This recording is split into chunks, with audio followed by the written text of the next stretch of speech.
আল্লাহ রাব্বুল আলামিনের দোষের কথা বর্ণনা করে এমন কথাও বলে যে তোমার আল্লাহ কি কানে শুনে না, তোমার আল্লাহ কি দেখে না। তোমার আল্লাহ যদি কানে শুনে দেখে থাকে তাহলে তোমার মালিকের ব্যাপারে তোমাদের কেন বলতে হবে? যারা অপরাধ করবে সেই মালিক তাদেরকে নিজ হাতে তাদেরকে শাস্তি দিবে, নিজ হাতে শাস্তি দিবে। কেমন কথা! সম্মানিত উপস্থিতি, আল্লাহ রাব্বুল আলামিনকে মানুষ যেই সমস্ত দোষ দিতে পারে ওই সমস্ত দোষ থেকে মালিক পবিত্র। সেই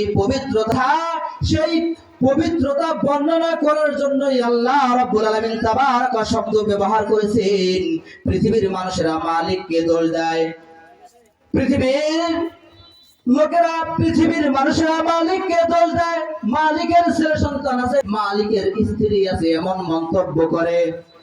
পৃথিবীর লোকেরা মালিকের কাছে চাওয়া বাদ দিয়ে বাবার কাছে যাইয়া চায়।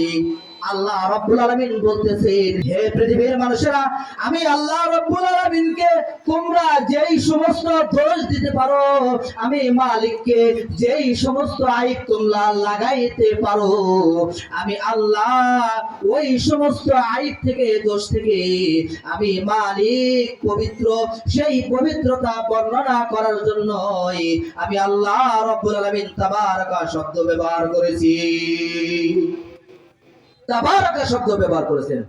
তারপর আল্লাহ রাব্বুল আলামিন কি বলতেছেন?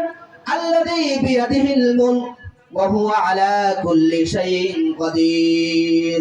আল্লাযী বিয়াদিহিল মুলক, যার কুদরতে হাতে ক্ষমতা। কেমন ক্ষমতা? ওয়া হুয়া আলা কুল্লি শাইইন কাদির, যেই ক্ষমতা সকল জিনিসের উপর চলে, ওই ক্ষমতা আল্লাহর কুদরতে হাতে।